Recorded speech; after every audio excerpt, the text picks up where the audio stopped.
Let's see the domains in cybersecurity. Now, when we say domains in cybersecurity, in the previous slide, we were discussing where these attacks may happen, like applications, infrastructure, network. So let's see these domains in details. Asset security. Now, when we say assets could be applications, could be networking devices, could be computers, could be routers, could be wireless access points. And all these devices have their own operating systems, they have their own functionality, and it is important that we look at the security of each and every asset that the organization owns. Security architecture and engineering. Now, not everyone can just walk in an organization and then say, let's start implementing security in a particular manner. We have to standardize the security in such a way where the security is constant for a long period of time and is consistent, right? So for that to happen, there is an architecture, an engineering phase where we are going to create a plan of how this security needs to be implemented. For example, if I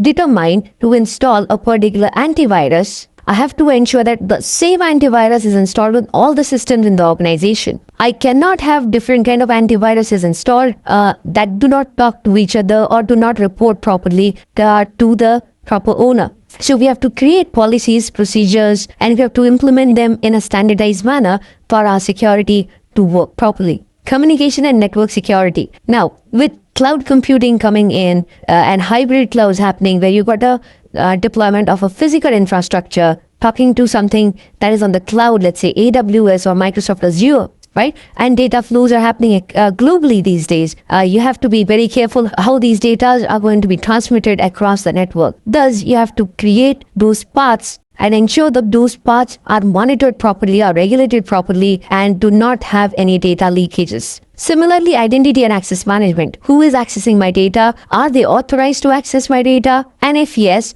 how am I going to authenticate them? How am I going to track them home? How am I going to hold them accountable for whatever they have done? Even if a person is authorized to do something, we have to hold them accountable for their activity so that if something happens later on, we can identify who made that change. So the identity and access management module will consist of us creating groups, policies, users, roles, and interlinking them with the assets to ensure that only authorized people are able to access those devices. Security operations. On a day-to-day basis, we need to monitor the security of the organization. For example, if today I start facing a denial of service attack or somebody starts a password attack on my organization where they're trying to crack somebody's password, there should be some internal mechanisms that are in place which will try to identify these attacks, warn the appropriate administrator, and that administrator will walk in and try to investigate that attack. So day-to-day operations are a must.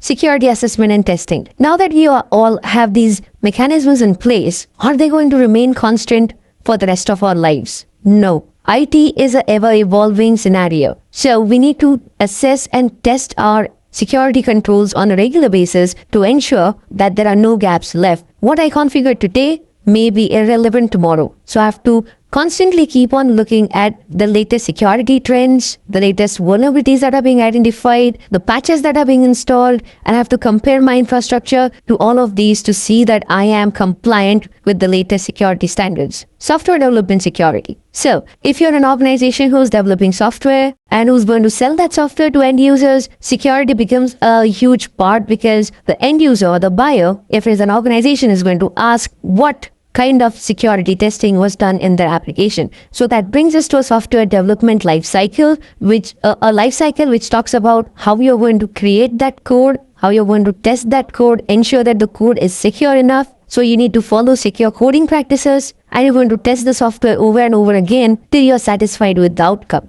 And then security and risk management. Now, when we come to risks are basically events that may occur compromising the security of an organization. So it is very important that we identify these risks, we map these risks, we verify how that risk is going to impact the business, and then try to figure out security controls to mitigate that risk or bring it down to manageable aspects.